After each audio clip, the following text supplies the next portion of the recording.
Hey guys, so today we're gonna talk about one and only president, which is the nominal head of the state. क्या होता है सब कुछ आज हम लोग पूरा प्रेसिडेंट चैप्टर कवर करेंगे. Basically this video will not be in any part, this is the single part which I am gonna upload. And everything, every detail, मतलब स्मॉल से स्मॉल डिटेल जो ज़रूरी है वो हम इस चैप्टर में आज की इस वीडियो में कंप्लीट करेंगे, no matter what. It's a big chapter, ठीक है. और ये लक्ष्मीकांत है, कोई पीपीटी नहीं है, कोई कुछ नहीं है. मैंने कुछ पॉइंट अंडरलाइन कर रखे हैं, कुछ हाईलाइट कर रखे हैं, वो डिस्कस करेंगे. So let's start. Okay, so ये जो डिटेल्स हैं, जैसे article 52 to 78 in part 5th of the constitution deal with the union executive. ठीक है, तो बेसिकली क्या है, politics is who gets what when how. ये ऐसे ही कोट था, इग्नोर करिए. तो what we gonna tell it कि जो यूनियन एग्जीक्यूटिव है उनकी हम बात आर्टिकल 58 है, क्या 52 है, सॉरी. सो यही है, क्योंकि ये स्मॉल डिटेल्स हैं, ये फैक्ट है, ये आपको याद करना पड़ेगा भाई. I am not gonna come and make you learn, neither you gonna come and make me learn. So या वो आर्टिकल 52 से 58 है. और ऐसा मत समझिएगा कि मैं पीडीएफ रीड करूँगा, नहीं. ये मैंने पेज ब्लैंक कर रखा है, यहाँ पे मैं ईच एंड एवरी कंसेप्ट समझाऊँगा, फिर आपको पीडीएफ आपका. तो पहली चीज़, जो पहला सब हेडिंग है वो है इलेक्शन ऑफ द प्रेसिडेंट. तो हम लोग पहले यही देख लेते हैं. बेसिकली प्रेसिडेंट इलेक्शन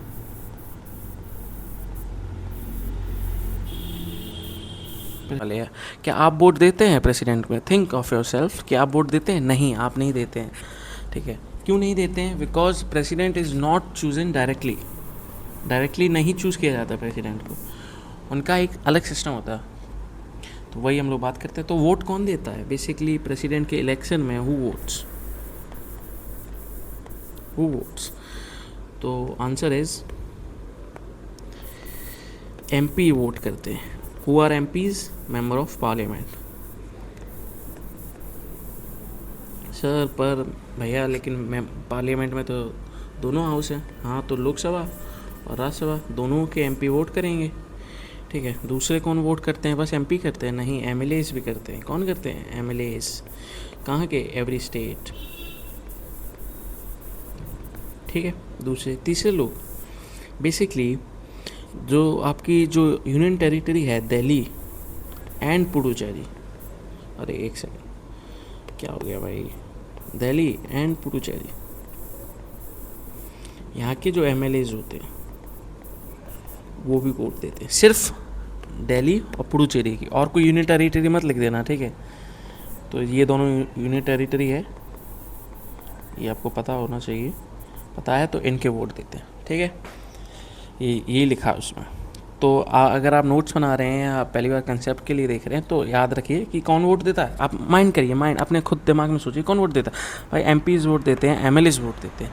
एमपी सारे लोकसभा और राज्यसभा के दोनों एमपी देते हैं, और मेंबर ऑफ पार्लियामेंट देते हैं, मेंबर ऑफ लेजिस्लेटिव असेंबलीज भी देते हैं एवरी स्टेट, और दिल्ली और पुडुचेरी के वो भी देते हैं. बस एक और चीज़ याद रखिएगा, important detail, nominated members MP MLAs के वोट नहीं देते, मतलब प्रेसिडेंट के में वोट नहीं देते हैं, याद रखिएगा. चलिए एक बार हम लोग यहाँ देख भी लेते हैं. देखिए सी कि एमपीज़ वोट देते हैं दोनों हाउसेस के, एमएलएज वोट देते हैं दोनों सारे स्टेट्स के, और दिल्ली और पुडुचेरी के एमएलएज वोट देते हैं. The nominated members of both houses, the nominated member of the state legislative assembly, the member of both elected nominated.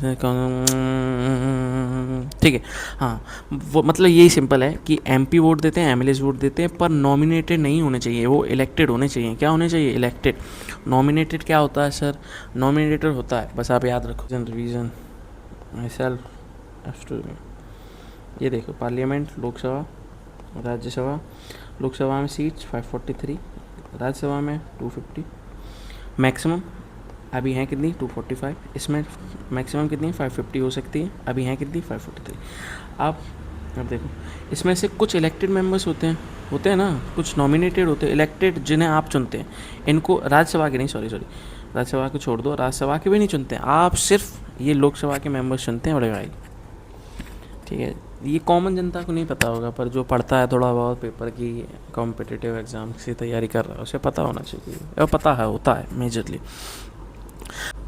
इसमें 238 शायद हैं, ऐसे ही कुछ है जो इलेक्टेड होते हैं, या थोड़ा ऊपर नीचे हो सकता है, डेटा है, मैं भूल गया हूँ दिमाग से। जब पार्लियामेंट का चैप्टर आएगा आगे उसके बारे में तब वहाँ डिस्कस करेंगे। तो नॉमिनेटेड कौन, जो प्रेसिडेंट चुनते हैं, तो वो मेंबर वोट नहीं करते क्योंकि वो प्रेसिडेंट ही चुन रहे हैं, तो वही हो जाएगा भाई, वही चुन रहे हैं, अब वो वोट ही उन्हीं के उसके लिए करेंगे ना अगली बार भी, ऐसा मतलब होता होगा जो भी है करेंटली। दिमाग ज़्यादा नहीं लगाना चाहिए, बहुत बड़ा सब्जेक्ट है। एक और चीज़ बताना भूल गया कि president is a head of state, तो ठीक है, अदर क्या होता है, हेड ऑफ गवर्नमेंट भी एक चीज़ होती है जो कि आपकी पीएम होती है, क्योंकि प्रेसिडेंट जो होते हैं वो सिर्फ आपके नॉमिनल हेड होते हैं, नॉमिनल हेड, और रियल हेड जो होते हैं वो प्राइम मिनिस्टर होते हैं। रियल हेड मतलब जो सारी फेस होते हैं, फेस तो प्राइम मिनिस्टर, अरे फेस तो प्रेसिडेंट होते हैं। इंडिया के फेस कौन है, सबसे हाई अथॉरिटी पोजीशन पे कौन है, प्रेसिडेंट है, प्रेसिडेंट। पर जो एग्जीक्यूटिव पावर्स होती हैं, क्योंकि जो प्रेसिडेंट होते हैं ना, अभी हम लोग आगे डिस्कस करेंगे that president, every decision taken by president is aid and advice of प्रधानमंत्री and his council of minister. Council of minister के एडवाइस पे प्रधानमंत्री काम करते हैं और प्रधानमंत्री इन दोनों के एडवाइस पे प्रेसिडेंट काम करते हैं, प्रेसिडेंट। पर क्या ऐसा होता है कि प्रेसिडेंट अपना कोई डिसीजन नहीं, प्रेसिडेंट की भी कुछ डिस्क्रिशनरी पावर होती हैं, वो हम लोग आगे डिस्कस करेंगे। वीटो पावर्स जैसे होती हैं प्रेसिडेंट, तो वो जहाँ चाहें वो डिस्क्रिशनरी पावर में आ जाती हैं, वो जैसे चाहें उसको मना सकते हैं। चलिए आगे बढ़ते हैं। एनी अदर, हाँ, he is the first citizen of India, and ये सब यूपीएससी में नहीं पूछा जाएगा, may be any other exam but not. अब एक चीज़ है, so this is the election process of the president, कि किस वैल्यू के हिसाब से वोट मतलब एमपीज़ को, देखो सुनना ध्यान से, एमपीज़ वोट करते हैं, एमएलएज़ वोट करते हैं, मेजर और भी करते हैं, वो इधर के एमएलएज़ भी करते हैं, यूनियन टेरिटरी के, ये हटा दो। आप इनको चुनते हैं, आप इनको चुनते हैं, लोकसभा के एमपीज़ को आप चुनते हैं, मेंबर ऑफ लेजिस्लेटिव असेंबली को चुनते हैं। पर ये वोटिंग जो प्रोसेस है प्रेसिडेंट की, इट्स वेरी कॉम्प्लिकेटेड, और will say that it's not very simple. तो हम लोग ये जो प्रेसिडेंट की वोटिंग पे है, will make a different video. मैं इस वीडियो के बाद ज़रूर, इसकी next video will be on the voting, क्योंकि ये बहुत, अगर आपको समझ में नहीं आया कि आपको बहुत दिक्कत होगी, ठीक है। तो बेसिकली होता क्या है कि वैल्यू वाला सिस्टम होता है, जैसे तो होता क्या है कि इनकी वैल्यू कैसे डिसाइड करी जाती है। बेसिकली इलेक्शन कैसे होता है, पहली चीज़ तो हम लोग ने देखा कि कौन वोट करता है, अब हम लोग देखते हैं बेसिकली उनका प्रोसेस क्या है, पर हम लोग इसमें पूरा डिस्कस नहीं करने वाला, मैं आपको थोड़ा बताऊंगा। वो देखो, जो इलेक्शन ऑफ प्रेसिडेंट है, it's from single transferable vote,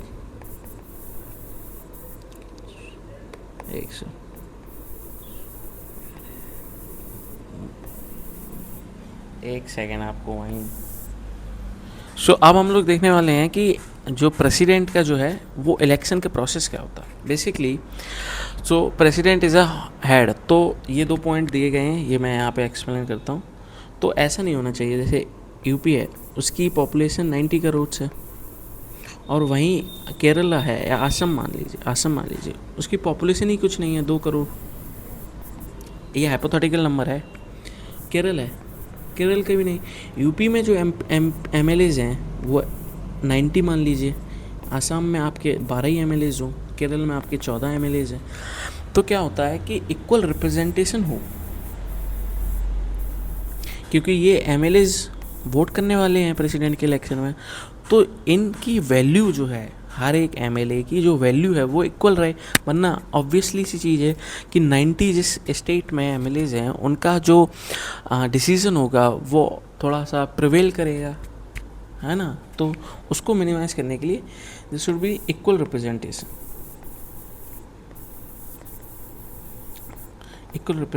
हो, और सबको इक्वल अपॉर्चुनिटी मिले वोट में, यूनिफॉर्मिटी हो। ये देखो यहाँ लिखा हुआ है कि the constitution provides that there shall be uniformity in the scale of representation of different states as well as there should be no disparity between the state as whole and the union of the selection of the programme. Basically वही है कि equal representation हो और कोई disparity ना हो, मतलब भेदभाव ना हो, ठीक है। तो इसलिए एक वैल्यू सिस्टम होता है, मतलब हर एक एमपी की एमएलए की एक वैल्यू निकलेगी और उस वैल्यू के हिसाब से उनका वोट का महत्व होगा। अब क्या वैल्यू है वो भी देख लेते हैं, पहले एमएलएस देखते हैं। देखिए यहीं देख लीजिए, कहाँ है ये, देखो total population of that state, उस स्टेट की population divided by total seats of MPs MLA, sorry MLA की सीट कितनी है, मतलब एमएलए कितने खड़े होंगे। जैसे 90 है, जैसे यूपी की पॉपुलेशन मान लीजिए आप 80 करोड़, तो इन दोनों का डिवाइड इनटू 1/1000, ये याद रखना भाई, ये भूल जाते हो बच्चे, ठीक है। फिर एक कोई एक्स नंबर आएगा, वो वैल्यू, वो एक एमपी की वैल्यू होगी, वो एक एमपी की वैल्यू होगी, एमएलए की एमएलए की वैल्यू होगी, एमएलए की। एमपी के लिए देख लो, अब देखो एम ये किसकी है, देखो यहाँ लिख देता हूँ, ये है आपके एमएलए की, किसकी, एमएलए। एमपी की क्या होती है, आप टोटल वैल्यू ऑफ एमएलएज ले लो divided by number of MPs ले लो।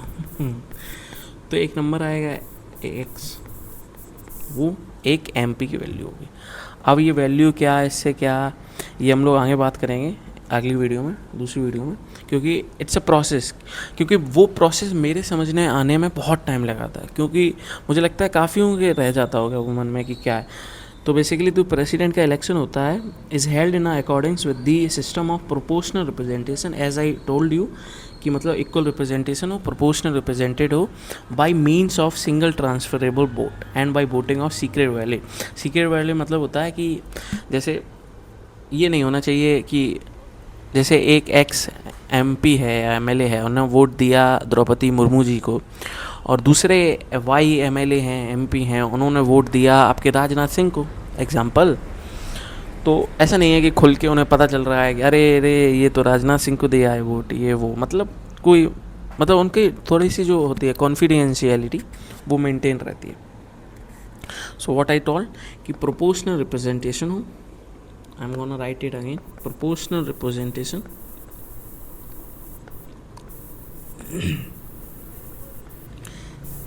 with single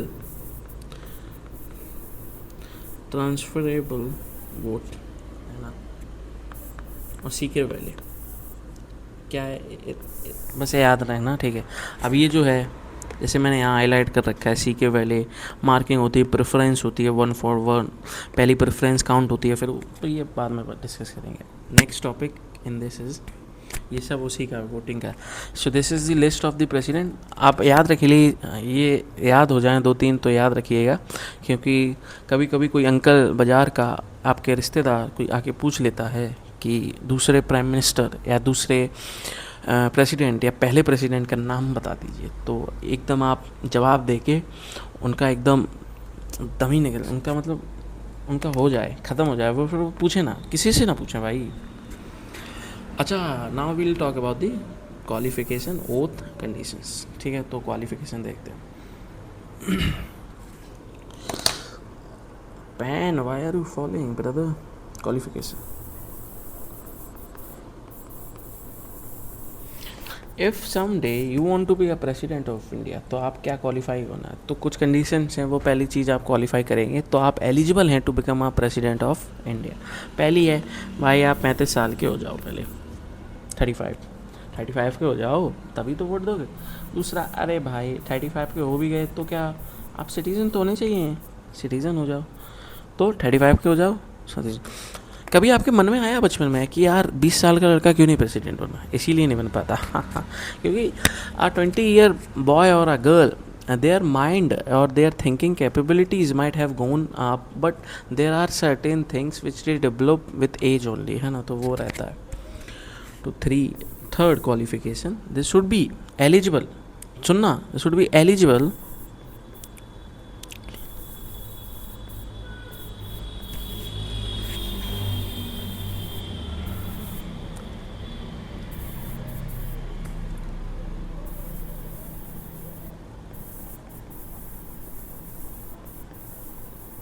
एक फैक्ट मुझे ये चेक करना है, मतलब जो भी प्रेसिडेंट के इलेक्शन के लिए खड़ा हो रहा है वो 35 साल से हो, सिटीज़न हो। तीसरा कि वो लोकसभा का मेंबर मतलब एमपी बनने के लायक हो, लोकसभा और राज्यसभा, डजंट मैटर।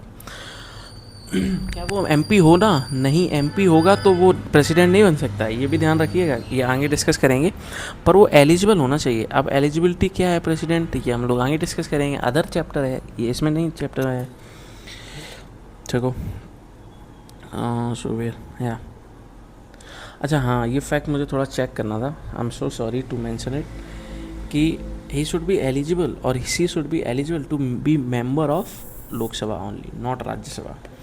क्योंकि राज्यसभा के तो जो वाइस प्रेसिडेंट होते हैं, यहीं बता देता हूँ, वाइस प्रेसिडेंट जो होते हैं वो एलिजिबल होने चाहिए राज्यसभा के मेंबर होने के लिए, तभी वो वाइस चेयरमैन के लिए, वाइस प्रेसिडेंट के लिए या चेयरमैन ऑफ लोकसभा के लिए वो लड़ सकते हैं, एलिजिबल हो सकते हैं।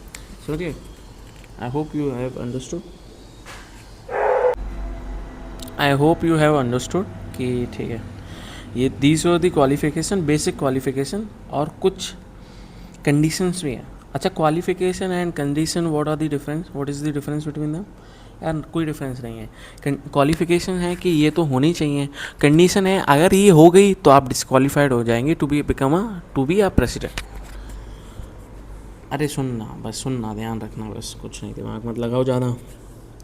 मैंने कहा 2-3 चीज़ें बताई, ठीक है। ओथ जो होती है प्रेसिडेंट की, कौन दिलाता है? अरे प्रेसिडेंट सबसे बड़ा हेड है ना, nominal head of the state, सबसे मतलब ही सिट्स और she sits on a very very powerful position in India, मतलब सबसे प्रेस्टिजियस कोई पोजीशन है इंडिया में तो वो प्रेसिडेंट है। तो उनकी ओथ कौन दिलाता है, कोई बताएगा? एक आप दिमाग से, आपको पता होगा काफ़ियों को, पर एक दिमाग से सोचो कि जो सबसे बड़ा हेड है उसको कौन प्रेसिडेंट है, तो उसको जो ओथ दिलाते हैं वो सीजीआई दिलाते हैं, chief justice of India. CGI नहीं हो तो सीनियर मोस्ट जज ऑफ सुप्रीम कोर्ट, सीजीआई या तो सीनियर मोस्ट जज ऑफ सुप्रीम कोर्ट। आप प्रेसिडेंट के अलावा, आप प्रेसिडेंट को तो चलो सीजीआई दिलाते हैं, वाइस प्रेसिडेंट कौन दिलाता है? ऑब्वियसली प्रेसिडेंट दिलाएंगे। सीजीआई को कौन दिलाता है? ऑब्वियसली प्रेसिडेंट, ठीक है। तो प्रेसिडेंट को सीजीआई दिलाएंगे और सबको प्रेसिडेंट ही दिलाएंगे। तो ओथ भी एक बार देख लेते हैं। तो ओथ तो क्या ही, to faithfully execute the office, to preserve, protect and defend the constitution and the law, and to devote himself to the service and well being of the people of India. तो बस एकदम thorough reading, nothing else. So 2 condition है in which a person sitting for a president seat can be disqualified. 2 condition याद रखो, यहीं लिख दूँ क्या? देखो क्वालिफिकेशन ये हटा दो, अब यहाँ मैं लिखने वाला हूँ कंडीशंस। मैंने कहा था कि he should be eligible for member of Lok Sabha. अगर वो मेंबर ऑफ लोकसभा बन गए तो ही can not be a president, मतलब वो मेंबर नहीं होने चाहिए। ही कैन नॉट और सी कैन नॉट बी एमपी। अब एमपी से आपको ऑटोमेटिकली दिमाग लगाना चाहिए कि एमपी है तो लोकसभा ही का होगा, क्योंकि वो एलिजिबल ही है, लोकसभा ही के होंगे, ठीक है। तो ये ही कैन नॉट बी ऑफ, मतलब ही should not be holding any seat in the Lok Sabha, simple, ज़्यादा दिमाग नहीं ना। दूसरा, और कोई ऑफिस नहीं होल्ड करना चाहिए under state, office under state नहीं होल्ड करना चाहिए। What do you mean? मतलब ऐसा नहीं है कि जो प्रेसिडेंट के लिए लड़ रहे हैं वो सरकारी बैंक में क्लर्क हैं या सरकारी बैंक में प्रोबेशनरी ऑफिसर हैं, पीओ हैं, getting a salary of 1 lakh rupees, ऐसा नहीं होना चाहिए। या रेलवे में बाबू हैं, रेलवे में लाइटमैन है, ऐसा नहीं होना चाहिए। So these are also the office under state. तो ही शुड नॉट बी और she should not be holding any office under state, मतलब नौकरी वोकरी सरकारी ऐसा नहीं है कि वो किसी गवर्नमेंट इंस्टीट्यूशन के कुछ मैनेजर हैं, कुछ भी हैं, समझ गए ना? बस आगे बढ़ो, समझना है। यहाँ पे भी मैंने लिख रखा है, not a member of any house of the parliament. Any house क्या? वो लोकसभा, हाँ कोई भी कोई भी हो, एनी हाउस याद रखना भाई, लोकसभा मत कह देना। क्वेश्चन में पूछ दे कि राज्यसभा के हो सकते हैं क्या, तो आप हाँ करके आना। इतना तो सेंस ऑफ वो रखना थोड़ा, है ना, कॉमन सेंस रखना। अब उनको थोड़ी प्रिविलेज मिलते हैं, कंडीशंस मिलती हैं, जैसे उन्हें राष्ट्रपति भवन में रहने का मौका मिलता है, रेंट फ्री वगैरह, एम्यूलूमेंट्स क्या पढ़ते हैं इसको भाई, अलाउंसेज एंड प्रिविलेजेस उनको मिलते हैं, ठीक है। उनकी सैलरी पता कितनी है, 5 lakh rupees. That's a very handsome salary brother, and handsome position also. बहुत अच्छी सैलरी है। 5 लाख, पहले 3 लाख थी, फिर 5 लाख कर दी, ठीक है, आगे बढ़ते हैं। See the spouse of the deceased president is also entitled to get a family pension, 50% of the pension of the retired president। ये क्या लिखा है थोड़ा समझना। somehow if president dies, कभी भी डाए और उनकी फैमिली को पेंशन के लिए वो एप्लीकेबल होते हैं, तो वो पेंशन जो मिलती है वो क्या लिखी है, family pension 50% of the retired.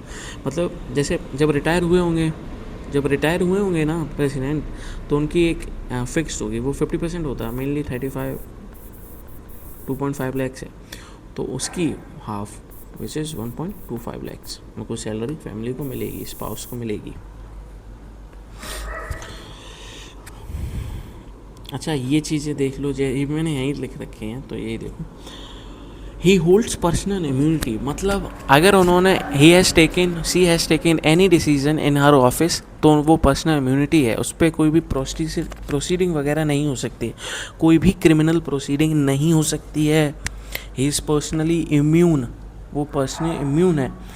मतलब उनके ऑफिशियल एक्ट में कोई भी ऑफिस, जैसे कोई भी डिसीजन है, president has to make a decision and he makes a decision, तो ऐसा नहीं है कि उनके खिलाफ अरे ये कैसा डिसीजन ले लिया प्रेसिडेंट, अरे ये कैसा ले लिया, ये क्या कर लिया, कोई नहीं। No criminal proceeding, civil proceeding हो सकती है, that to be with 2 months prior notice to the president. अच्छा criminal proceeding and all, civil proceeding मतलब some bill act and all stuff, there can be many thing, है ना। तो आपको उसमें वो नहीं बनना है, प्रोफेसर नहीं बनना है पॉलिटी में, बस याद रखना। तो ये हम लोग जब पावर्स की बात करते हैं, गवर्नर पे भी उनकी कुछ इम्यून होती हैं, जो वो भी इम्यून होते हैं बेसिकली, वो भी जो डिसीजन अपने ऑफिस में लेंगे, and he can not also be proceeded with criminal proceeding but civil proceeded, but only with the prior notification. Notification and notice is similar thing now।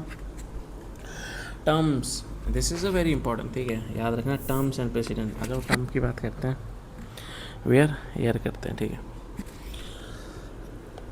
तो ये मैंने पेज छोड़ रखे हैं, टर्म्स क्या लिख रहा हूँ,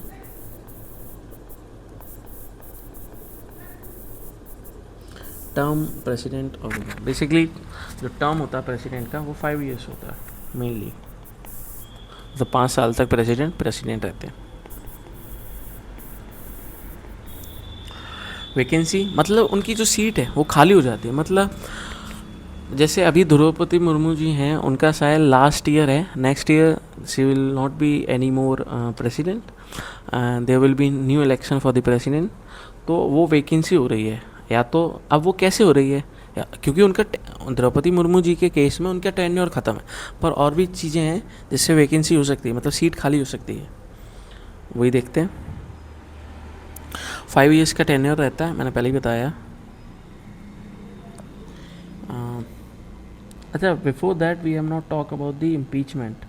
अच्छा impeachment, we have gonna talk about the impeachment, then we gonna talk about the अच्छा इम्पीचमेंट ऑफ प्रेसिडेंट, मतलब resolution to remove the president. आज तक कोई भी प्रेसिडेंट रिमूव नहीं हुए हैं, नोट करना, क्योंकि इतना बहुत डिफिकल्ट प्रोसेस है और प्रेसिडेंट रिमूव नहीं होते हैं। अब देखो रिमूवल पे देखते हैं, इम्पीचमेंट पे।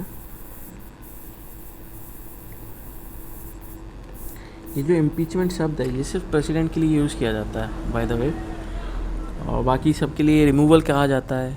जैसे इम्पीचमेंट अगर आप यूज़ करें, जैसे इम्पीचमेंट ऑफ हाई कोर्ट जज, तो वो थोड़ा अप्रोप्रिएट नहीं होता, कर सकते हैं पर थोड़ा सा वो हाईली डिफाइनिंग हो जाता है। इम्पीचमेंट क्यों बिकॉज ऑफ एक ही रीज़न, वायलेशन ऑफ कॉन्स्टिट्यूशन।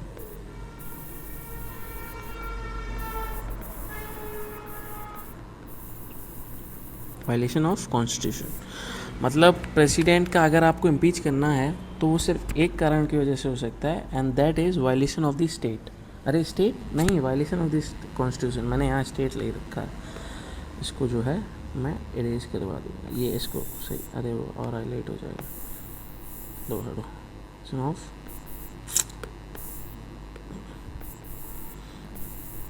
मैं अपने भी नोट्स मेंटेन करता हूँ this is only the reason कि वो इनिशिएटिव थे। अब ये मैंने यहाँ लिख रखा है, ये बाद में डिस्कस करेंगे, पहले मैं आपको तो बता दूँ। जैसे अब उनका जैसे उन्होंने वायलेशन किया प्रेसिडेंट ने, let's take an real life example Draupadi Murmu ji का, पर there is nothing to be personal, कुछ नहीं है, बेसिकली मैं आपको समझाने के लिए यूज़ कर रहा हूँ, ऐसा नहीं है कि आई हैव अगेंस्ट एनीवन, है ना। तो थोड़ा सेंसिबली वीडियो देखिएगा, सेंसिबली अप्रोच करिएगा। अरे हटाओ, द्रौपदी मुर्मू जी का नहीं लेते हैं, किसी और का लेते हैं, मेरा ही ले लेते हैं। Let's say I am a president और लोगों ने जान लिया कि मैंने कुछ वायलेशन किया कॉन्स्टिट्यूशन से, अब उन्हें मुझे हटाना है। अब वो कैसे हटा पाए? ऐसे थोड़ी नहीं हटा पाए। अरे भाई मैं प्रेसिडेंट हूँ, ऐसे कैसे तुम्हारी दम है मुझे हटा दो? तो मैं जैसे प्रेसिडेंट हूँ तो देखो, अब they will pass resolution in the parliament. अब वो पहला स्टेप उनका क्या होगा? The first step will be कि एक रेजोल्यूशन पास करेंगे,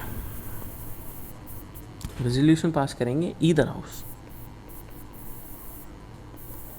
कौन से हाउस में? ईदर हाउस मतलब या तो लोकसभा या तो राज्यसभा, किसी भी हाउस में वो रेजोल्यूशन पास करेंगे। रेजोल्यूशन ईदर हाउस, एक सेकेंड, हाँ ठीक है। एंड विद दैट रेजोल्यूशन, वो रेजोल्यूशन वो 1/4 मेंबर से पास कर साइन कराएंगे और मुझे भेजेंगे 14 डेज प्रायर। प्रायर का मतलब समझते हो? पहले। There will be a resolution which they need to pass, तो वो रेजोल्यूशन 1/4 जैसे लोकसभा में पास हो रहा है तो 143 है। अरे हटाओ, कैलकुलेशन डिफिकल्ट कर देगा। 245 है राज्यसभा में जैसे हुआ रेजोल्यूशन पास, तो 1/4 काट दो ज़रा, एक एक्स अमाउंट आएगा, तो एक्स नंबर ऑफ मेंबर्स होंगे। तो ये जो मेंबर्स हैं ये साइन करेंगे वो रेजोल्यूशन कि हाँ जो मैं हूँ, इन्होंने प्रेसिडेंट वायलेशन किया है कॉन्स्टिट्यूशन से, अब इनको हटा दो बड़े भाई, जल्दी हटा दो, तो ठीक है ये पास होगा। ओह वेरी हो, तो this is also big number, ठीक है। 1/4 समझ रहे हो कि 545 के 1/4, इट्स अ बिग नंबर। तो ये रेजोल्यूशन पास होगा ईदर हाउस, डजंट मैटर, ठीक है। प्रेसिडेंट जिस भी हाउस में हुआ रेजोल्यूशन, अब उसमें से पास होगा मेजॉरिटी के। अच्छा, मेजॉरिटी किस किस को नहीं पता? चलो मैं मेजॉरिटी भी बता देता हूँ। पहले यहीं देखो, ये रेजोल्यूशन पास हुआ, अब ये पास होना, अब ये रेजोल्यूशन लाया गया, पास नहीं हुआ। अब ये पास होने के लिए एक स्पेशल मेजॉरिटी नहीं है, स्पेशल मेजॉरिटी है। इसको मैं कहता हूँ स्पेशल मेजॉरिटी। इसका मतलब ये नहीं कि आप भी कहने लगे, ठीक है। तो आप इसे स्पेशल मेजॉरिटी कहिए, सही रहेगा। स्पेशल मेजॉरिटी से मेरा जो रेजोल्यूशन है वो पास होगा। क्या मेजॉरिटी है देखना, सुनना, मतलब जिस भी हाउस में आया हो, मतलब लोकसभा में आया हो या राज्यसभा में आया हो, डजंट मैटर, जिस भी हाउस में आया हो उस हाउस की 2/3 ऑफ टोटल स्ट्रेंथ। अच्छा, जिसको सिंपल मेजॉरिटी पता है, स्पेशल मेजॉरिटी पता है, उसे पता होना चाहिए कि 2/3 ऑफ वो होता है present and voting. Total strength कभी नहीं होता है। टोटल स्ट्रेंथ समझ रहे हो? चलो मैं समझा ही देता हूँ, नहीं समझ रहे हो। एग्जांपल जैसे लोग राज्यसभा में आया था, मैंने कहा 245 का 2.3। अरे यार कटता नहीं है ये, कुछ एक्स मान लो, ठीक है। 82 तो 160 प्लस मेंबर्स। आप स्ट्रेंथ देखिए, 160 प्लस, राज्यसभा की बात कर रहा हूँ। 245 टोटल स्ट्रेंथ है, 245 टोटल स्ट्रेंथ है लोक राज्यसभा की। उसमें से 160 मेंबर्स हाँ करने चाहिए इस रेजोल्यूशन के कि हाँ इन्होंने वायलेशन किया है, अब इनको इम्पीच कर देना चाहिए इनकी पोजीशन से। 240 में से 160 देख रहे हो कितना हाई है, same for the Lok Sabha. Lok Sabha का देखो 143 मान लीजिए, 2/3 ये कट जाएगा यार, 1 और 8 1 118 इज 362, मतलब 545 लोगों में से 43 लोगों में से 362 लोग कहें कि हाँ इनको हम, तो it's a big number, it's a big number. फिर जैसे से हो गया, अरे इन्होंने मेरा पास करा दिया इस मेजॉरिटी से, टोटल स्ट्रेंथ से इन्होंने मेरा पास करा दिया 2/3। फिर ये जाएगा दूसरे हाउस में, जो बचा है कहाँ जाएगा, दूसरे हाउस में जाएगा। फिर वो हाउस में जाएगा, उससे पहले इन्वेस्टिगेशन होगी। ध्यान रखना ये हर केस में होता है, जिस भी जैसे किसी भी बड़े का रिमूवल होगा ना, सुप्रीम कोर्ट के जज या किसी का भी वाइस प्रेसिडेंट, तो इन्वेस्टिगेशन ज़रूर होगी। तो इन्वेस्टिगेशन होती है पहले, और फिर उस हाउस में भी 2/3 of the total membership which is special majority. फिर स्पेशल मेजॉरिटी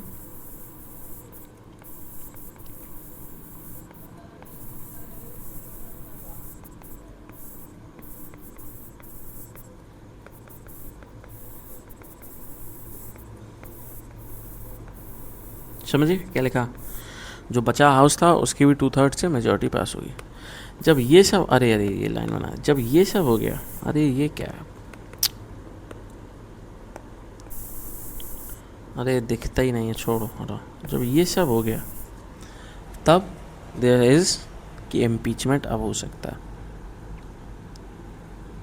और इस सब के दौरान प्रेसिडेंट जो हैं, he can come and watch मतलब वो देख सकते हैं कि क्या हो रहा है मेरे खिलाफ, कौन क्या कर रहा है ना। पेंसिल का यार वो मैं ढूंढ रहा हूँ, स्केच पेंसिल, तो वो आ सकते हैं और वो देख सकते हैं। Sorry, it's a very tough. Basically आप 2/3 ऑफ टोटल स्ट्रेंथ नहीं से, हम 245 लोगों में से हाइपोथेटिकली 160 लोग हाँ करते हैं, it's a very rare thing, ठीक है, क्योंकि अपोजिशन भी होती है, ये भी होती है, वो भी होती है। अगेन मैंने कहा, अब एक चीज़ और याद रखिएगा, the union territory of Delhi and positive do not participate in impeachment of this. Impeachment में कोई नहीं करते, ठीक है। ये भी थोड़ा पढ़ लेना। Thus an impeachment is a quasi judicial procedure in the parliament. In this context two things should be noted, the nominated members of either house, nominated member of either house of parliament can participate। Contradiction देख रहे हैं, election में nominated member नहीं थे, nominated member नहीं थे election में, पर इम्पीचमेंट में हो सकते हैं। ध्यान रखना, मतलब थोड़ा यही पता, ये बहुत इंपॉर्टेंट है, इसको स्टार मार्क कर लो, बहुत इंपॉर्टेंट है। क्योंकि डायरेक्ट क्वेश्चन यूपीएससी नहीं पूछेगा, क्योंकि उन्हें भी पता है कि ये पढ़ के आया होगा। क्या नहीं पढ़ के आया आप, ये नहीं पढ़ के आए, ये भूल गए होगे आप पेपर में कि नॉमिनेटेड मेंबर इलेक्शन में नहीं करते हैं, इलेक्शन नहीं करते हैं, पर इम्पीचमेंट में ज़रूर हाथ बटाते हैं। इलेक्टेड मेंबर ऑफ दिल्ली और पुडुचेरी के नहीं करते हैं, नॉमिनेटेड मेंबर कर सकते हैं, और दिल्ली और पुडुचेरी के जो मेंबर करते थे इलेक्शन में वो इम्पीचमेंट में नहीं करते। क्या प्रोसीजर है आई डोंट नो भाई, लिटरली नहीं पता क्या थिंकिंग है बिहाइंड। आ जाते हैं वैकेंसी। अब एक तो है इम्पीचमेंट कर दिया, तो उनका अब देखो उनका वैकेंसी है, वैकेंसी भी देखते हैं, मतलब सीट उनकी कब खाली होगी, प्रेसिडेंट का जो ऑफिस है वो कब खाली होगा, मतलब वो किस कारणवश खाली होगा, देखते हैं।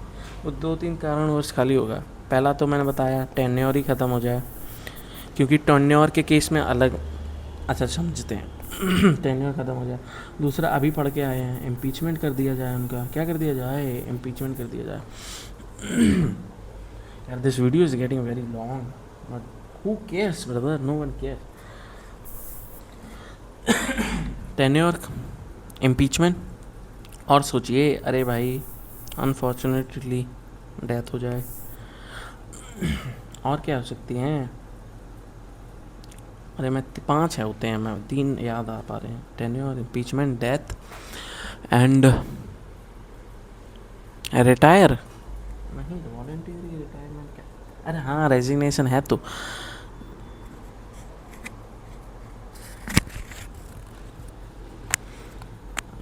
रिटायर, और चौथा है रिटायरमेंट। रिटायरमेंट क्या मतलब रेजिग्नेशन, रिटायरमेंट तो रेजिग्नेशन। और 5वां है डिस्क्वालीफाई। अच्छा डिस्क्वालीफाई क्यों होते हैं? क्योंकि कल को कोई भी प्रेसिडेंट, जैसे मैं ही था, मुझे लगा कि यार अब प्रेसिडेंट की सीट में नहीं, मैं एमपी बनना चाहता हूँ लोकसभा का, तो मैं एमपी का लोकसभा का एमपी बन गया, तो मैं डिस्क्वालीफाई हो गया ना। अभी बताई थी कंडीशन। तो ये 5 केसेस हैं जिन केसेस में जो प्रेसिडेंट का ऑफिस है वो वेकेंट हो सकता है, खाली हो सकता है। टेन्योर 5 साल का ख़त्म हुआ, आगे इम्पीचमेंट हो गया, डेथ। अभी तक मैंने पहले ही बताया, अभी तक कोई भी इम्पीच नहीं हुआ है प्रेसिडेंट, याद रखिएगा। यूपीएससी नहीं पूछेगा, काफ़ी डायरेक्ट क्वेश्चन है, may be any other exam. अच्छा एक अब इसमें थोड़ा सा ध्यान देना। बेसिकली जब टेन्योर ख़त्म होता है ना प्रेसिडेंट का, और अगले टेन्योर तक, नेक्स्ट टेन्योर तक, जो ऑलरेडी एग्जिस्टिंग प्रेसिडेंट थे वही कंटिन्यू करते हैं। समझे नहीं समझे? फिर सुनो। बेसिकली जब नॉर्मल टेन्योर 5 ईयर्स का ख़त्म होता है प्रेसिडेंट का, और जब तक नया टेन्योर मतलब नए इलेक्शन होने तक, जो कि 6 मंथ्स के विथिन हो जाते हैं, 6 मंथ के अंदर हो जाते हैं, ये भी लिख दूँ, लिख लेता हूँ। नेक्स्ट टेन्योर तक, नेक्स्ट इलेक्शन तक 6 मंथ्स तक यही कंटिन्यू करते हैं एग्जिस्टिंग, मतलब एक्स प्रेसिडेंट, ठीक है, एक्स ही प्रेसिडेंट कंटिन्यू करते हैं। जैसे द्रौपदी मुर्मू जी का नेक्स्ट ईयर टेन्योर ख़त्म होगा, तो जब तक वो इलेक्शन नहीं हो जाएगा तब तक द्रौपदी मुर्मू जी ऑफिस ऑफ प्रेसिडेंट कंटिन्यू करेगी। पर इम्पीचमेंट हो गया तो वाइस प्रेसिडेंट करेंगे, डेथ हो गई तो वाइस प्रेसिडेंट करेंगे, रेजिग्नेशन हो गया तो वाइस प्रेसिडेंट करेंगे, डिस्क्वालीफाइड हो गया तो वाइस प्रेसिडेंट करेंगे, क्योंकि वाइस प्रेसिडेंट का काम ही है to act as a president in when president is not there. यही लिखा हुआ है, ये इस सब में यही लिखा हुआ, ये मैंने यहाँ शॉर्ट में लिखा। If the president term is expired then till the new election the new president ex president holds the office. Simple, यहाँ पे पढ़ लो, वहाँ पे नहीं, मेरा मत पढ़ो, यहाँ बुक की पढ़ो। पूरा तो रीड नहीं करना। When caused by the expiration of the term of the sitting president the next, ये आप थोड़ा पढ़ लो, है ना, वही होल्ड करते हैं, वही चीज़ में भी। डेथ पे इफ़ समहाउ डेथ हो गई, कुछ भी हो गई, रिमूवल हो गया, रेजिग्नेशन हो गया, इम्पीचमेंट, डेथ हो गई, तो कौन होल्ड करता है? कौन होल्ड करता है? अरे कहीं लिखा ही नहीं है, कहाँ होल्ड करता है?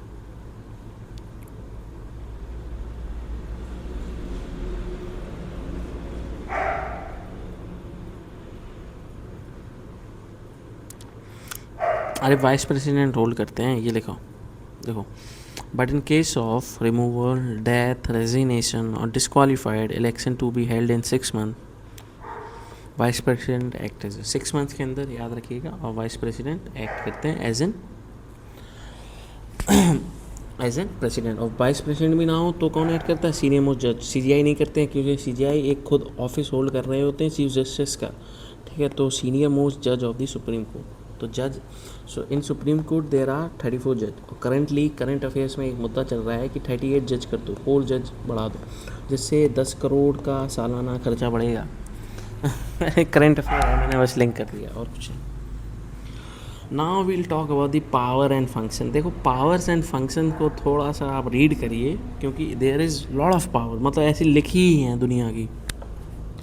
तो ये जो इम्पोर्टेंट डिटेल्स थी वो मैंने बता दी। आगे वो ऑर्डिनेंस होता है और वीटो पावर्स, वो और इम्पोर्टेंट है, वो भी डिस्कस करते हैं, ठीक है। तो जो पावर्स होती हैं प्रेसिडेंट के, वो 7 हिस्सों में बटी हैं। Executive power, legislative, financial, judicial, diplomatic, military, emergency powers. Executive powers मतलब जो भी डिसीज़न होता है गवर्नमेंट का, किसके नाम पे बिल फाड़ा जाता है? प्रेसिडेंट का। लेकिन सबको पता होता है कि president works on aid and advice of prime minister and your council of minister, ठीक है। तो all executive action on his name, her name, ये भी पढ़ना ही एंड प्राइम मिनिस्टर। अरे ये मैं आपको अभी रीड करके बता भी दूंगा ना, कोई पॉइंट नहीं होगा। मैं थोड़ा रियलिस्टिक प्रैग्मेटिकली सोचना कि अगर मैं अभी ये रीड करके बता भी दूं then there is no benefit, क्योंकि आप 2-3 दिन बाद भूल जाएंगे। पर जो मैंने ये बताया ये आप नहीं भूलेंगे।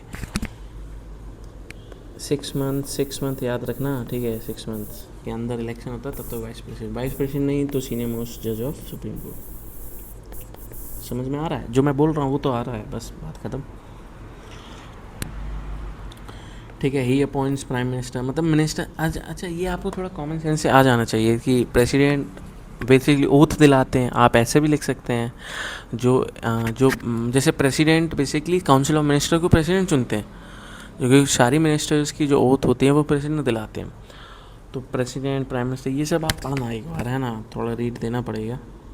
ही she can appoint inter state council to promote centre state relationship, मतलब रीड कर लेना 2-4 बार, आपको थोड़ा मन में रह जाए बस। मतलब ही डिज़ोल्व, देखो समन भी करते हैं पार्लियामेंट, हाँ ये याद रखना, समन करते हैं। समन इज़ बुलाना। पार्लियामेंट के जो सेशंस होते हैं, 3 सेशंस होते हैं, वो पार्लियामेंट के चैप्टर में बताएंगे। पार्लियामेंट को समन जो करते हैं वो प्रेसिडेंट करते हैं, पर कहीं कहीं ये भी लिखा है कि प्राइम मिनिस्टर ऑल्सो समन्स दी लोकसभा, मतलब वही होता है, क्योंकि प्रेसिडेंट किसके एड पे काम करते हैं? अरे हाँ भाई, पता है, प्राइम मिनिस्टर के। तो हाँ ठीक है, सेम चीज़ होती है। एसेंट वगैरह विथहोल्ड कर सकते हैं, ये तो अभी डिस्कस करने वाले हैं हम लोग। चीफ जस्टिस को ये अपॉइंट करते हैं, सुप्रीम कोर्ट को जजेस को अपॉइंट करते हैं। तो सीजीआई को कौन अपॉइंट करता है? सीजीआई को प्रेसिडेंट अपॉइंट करते हैं। क्या प्रेसिडेंट की डिस्क्रिशनरी पावर होती है? डिस्क्रिशनरी पावर मतलब होता है कि अपने मन में जो आया वो नहीं, वो प्लीज़ जो सीनियर जज होते हैं सुप्रीम कोर्ट के और हाई कोर्ट के, उनसे कंसल्ट करने के बाद प्रेसिडेंट सीजीआई को चूज़ करते हैं। कॉलेजियम सिस्टम ये कब पढ़ेंगे? ये हम लोग सुप्रीम कोर्ट के चैप्टर में पढ़ेंगे, जो कि president, vice president, member of PM वगैरह के बाद है। या diplomatic powers, military powers, emergency power, national emergencies, president rule, financial emergency. अरे अच्छा, किसी को ये तो नहीं लग रहा है that out of bloom that I started president? नहीं भाई, as I said earlier also that I am gonna cover every subject of every subject and every topic of UPSC. So do not worry that president मैंने लक्ष्मीकांत का कहीं से भी शुरू कर दिया। So अभी ये मेरे, आप प्रेसिडेंट की वीडियोस देखिए, क्लियर करिए अपने थॉट्स। अगर मेरी अच्छी लगती है वीडियोस तो आप दूसरी वीडियोस पे आइए, वो देखिए, उन्हीं टॉपिक्स को सर्च करिए, उन पे वीडियो देखिए। पर I am gonna upload every video. अरे what I am saying, I am gonna upload on each and every video, है ना। तो each and every topic will be explain in my video. अब वो चाहे एल नीनो हो, क्या हो, एल नीनो जो करेंटली चल रहा है, एल नीनो हो, अब वो प्रेसिडेंट हो, या वो पंचायत हो, या वो या वो मिडाइवल का अकबर हो, या अकबर के बहादुर शाह हो। बहादुर शाह जानते हैं कौन है? Bahadur Shah was the one जो हुमायूं को अटैक वगैरह, ये हो, मतलब स्मॉल से, समझ रहे हो, स्मॉल। अब वीटो पावर्स आ गई होंगी, हाँ जी आ गई। वीटो पावर्स के लिए मैं ज़रा एक पेज खाली कर लूँ, एक second. Veto powers are asked frequently, so you need to be focus. Insert page, अब कहाँ इंसर्ट कर दिया भाई? चैप्टर ख़त्म हो गया, आंसर वहाँ कर दिया हो, तो पगले हो क्या? पार्डनिंग पावर्स में होते हैं। आ जाओ वीटो पावर्स पर डिस्कस करते हैं। थोड़ी बड़ी और, अब थोड़ा ज़्यादा बड़ा चैप्टर थोड़ी ना रहेगा, अब तो ख़त्म है। वीडियो हो गई होगी 1 घंटे की, doesn't matter. When goals are bigger the sacrifice also become bigger. By the thing which fears me the most is of being average, मतलब मुझे एवरेज नहीं रहना है। I want to be above everyone, this is the reality. Not, I am not saying in terms of arrogance, but yeah, it's something. Veto powers मतलब absolute powers होते हैं। कुछ veto powers होते हैं प्रेसिडेंट के पास, वो एब्सोल्यूट पावर्स हैं, मतलब उनको कुछ नहीं होता। जैसे पहले वीटो पावर्स है एब्सोल्यूट, हाँ एब्सोल्यूट। अरे एक सेकेंड, देखो ऐसे आपको समझ में नहीं आई। हाँ देखो ये देखो 4 वीटो पावर्स हैं, मैं यहाँ लिखता हूँ। 4 वीटो पावर्स हैं, absolute, pocket,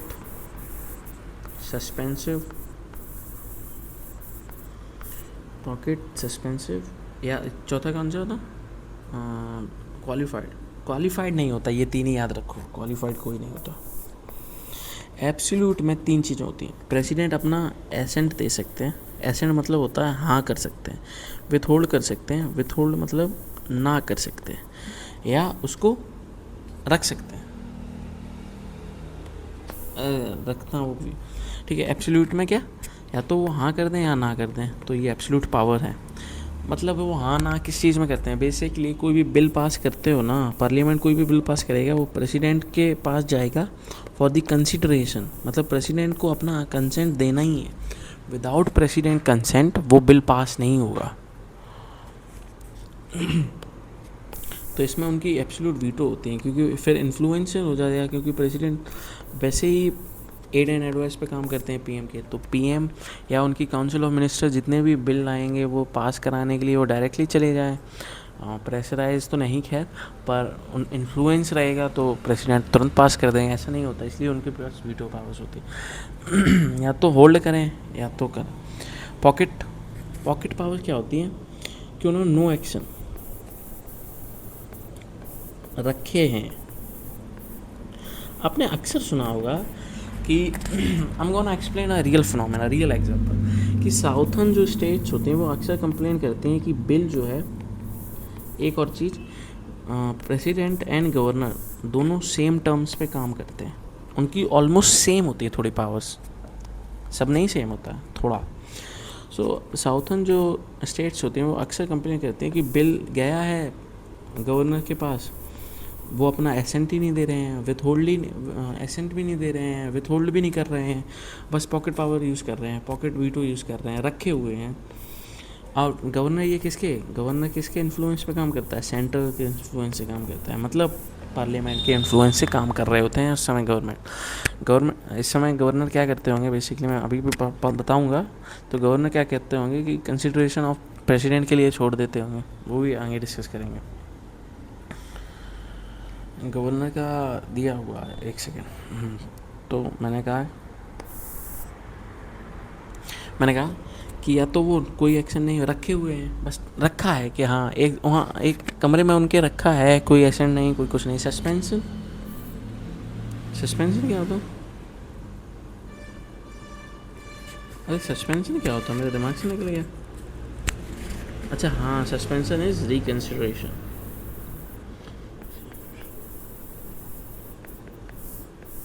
suspension is reconsideration. आ जाओ, अब मैं अभी आपको ये समझ में आ गया कि एब्सोल्यूट मतलब एसेंट दें या ना दें, हाँ करें ना करें। एसेंट हाँ करेंगे तो एसेंट, ना करेंगे विथहोल्ड। पॉकेट नो एक्शन रखे हैं बस। सस्पेंसिव अरे रिकंसिडरेशन, इसको थोड़ा काम करो, इसमें भी थोड़ा नुआंस है, वो देखेंगे।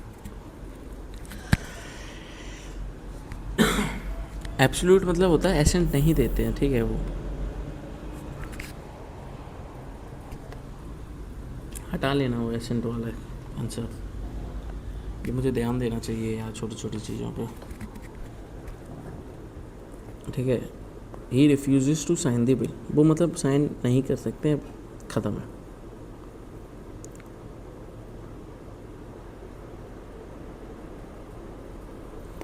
ये भी नहीं पूछेगा पर आप याद रखना, ये रीडिंग दे देना। With respect to the private bills, कोई प्राइवेट मेंबर ने कोई बिल इंट्रोड्यूस किया है और वो कंसिडरेशन ऑफ प्रेसिडेंट के लिए भेजा है, तो प्रेसिडेंट अपना विथहोल्ड कर सकते हैं, एब्सोल्यूट वीटो, मना कर सकते हैं, नहीं करेंगे, भाग जाओ।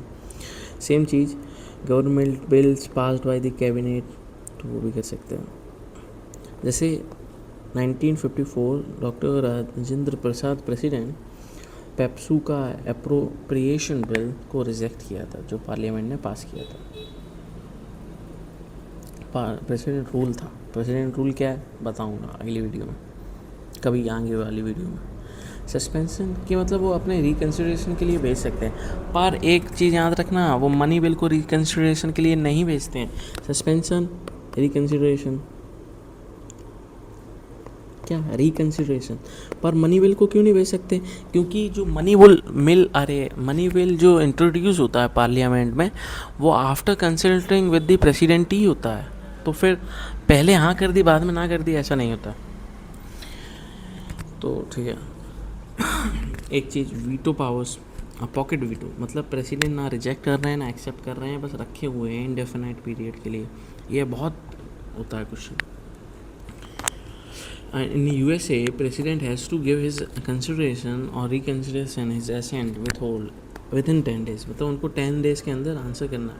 जैसे 1986 में president Zail Singh exercise veto power, जब उन्होंने इंडिया पोस्ट ऑफिस का एक्ट आया था, the bill pass by the Rajiv Gandhi government, तो पर उन्होंने वही किया। पर कॉन्स्टिट्यूशनल ये चीज़ देखो, ये स्टार लगा है, कोई कॉन्स्टिट्यूशनल अमेंडमेंट बिल है ना, तो उसको पॉकेट में नहीं रख सकते हैं। पॉकेट मतलब विथ होल्ड, मतलब बहुत समय तक नहीं रख सकते हैं without indefinite period of time president.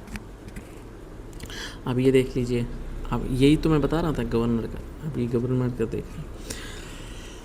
देखो देखो क्या लिखा था, president has veto power with respect to state legislation also. A bill passed by state legislature can become an act only if it receive assent from governor और the president. मतलब वही चीज़, जब state भी कोई बिल पास करेगी तो उसको अगर एक्ट बनना है तो वो गवर्नर का कंसेंट लेना पड़ेगा, गवर्नर हाँ करना चाहिए, असेंट करने चाहिए गवर्नर।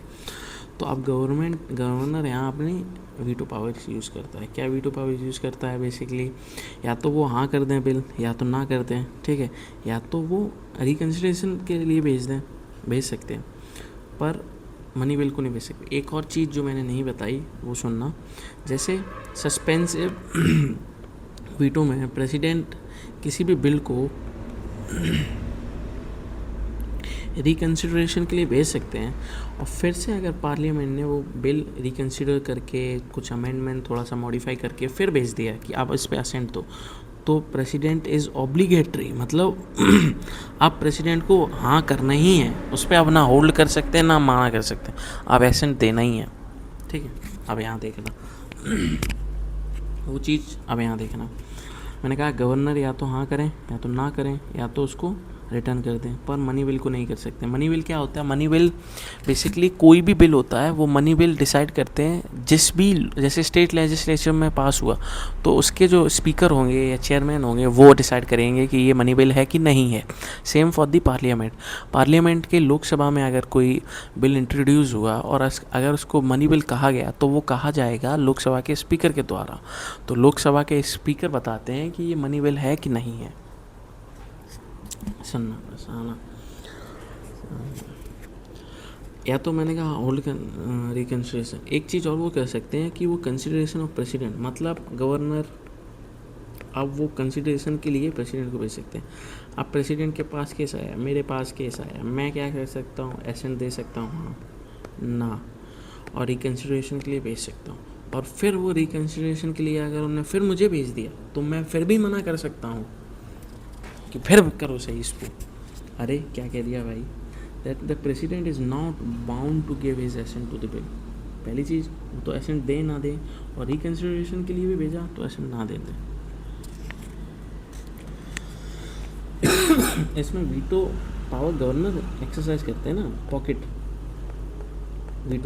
वीटो वो है, मतलब इंडेफिनाइट टाइम के लिए गवर्नर होल्ड कर सकते हैं।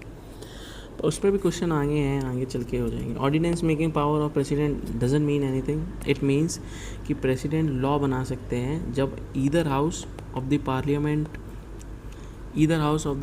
इज़ नॉट इन फंक्शन, मतलब या तो दोनों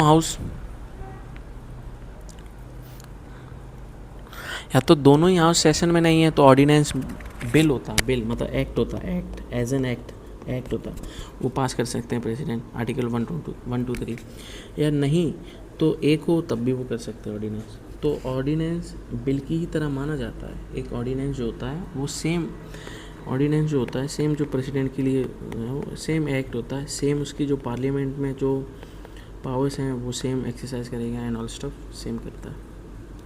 दिस कैन बी चैलेंज, फिर जब दोनों हाउसेज आए तो वो चैलेंज भी कर सकते हैं, दैट्स ऑल्सो अ थिंग। अगर जैसे दोनों हाउसेज आ गए, कोई बिल है,